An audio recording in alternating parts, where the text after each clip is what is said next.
ऊर्जा संरक्षण का नियम कहता है कि ऊर्जा को ना तो उत्पन्न किया जा सकता है और ना ही इसे नष्ट किया जा सकता है। केवल ऊर्जा को एक रूप से दूसरे रूप में ही परिवर्तित किया जा सकता है। हम सभी अपने चारों ओर जहां तक नजर फैलाते हैं तो हमें तारे, ग्रह, उपग्रह और गैलेक्सी आदि दिखाई देती हैं। ये सभी पिंड मैटर यानी पदार्थ से बने हुए हैं और मैटर ऊर्जा का ही एक दूसरा रूप है। यानी हम जो भी देखते हैं या अनुभव करते हैं वो सब ऊर्जा ही है।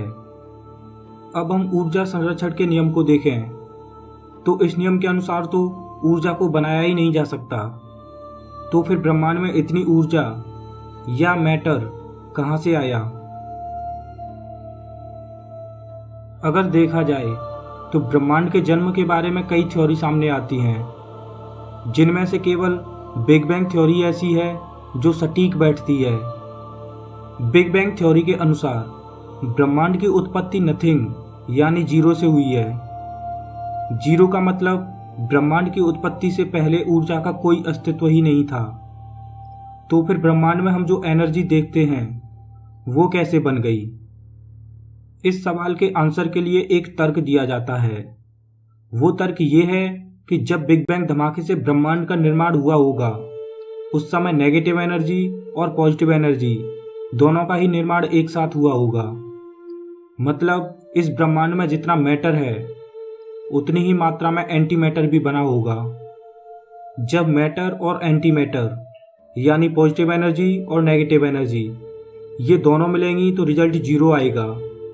जैसे +2 और -2 को जोड़ने पर रिजल्ट जीरो आता है। एंटी मैटर पर फिजिक्स के सारे नियम उल्टे काम करते हैं।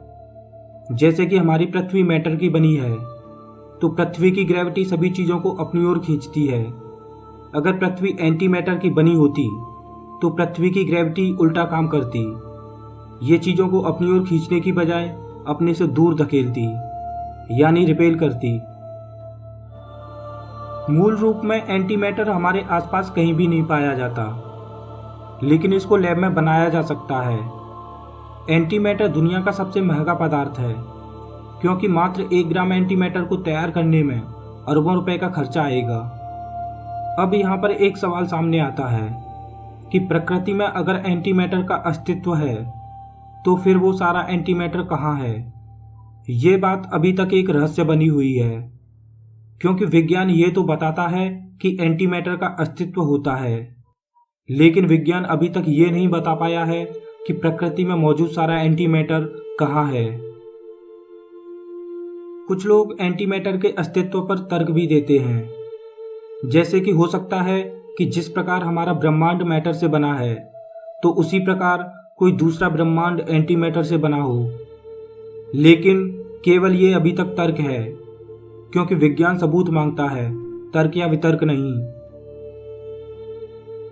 दोस्तों, आपको क्या लगता है कि कहाँ गया सारा एंटी मैटर? प्लीज़ मुझे कमेंट में ज़रूर बताना। अगर वीडियो अच्छा लगा हो तो लाइक कीजिए और हमारे चैनल को सब्सक्राइब कीजिए। मैं हूँ आपका दोस्त श्याम।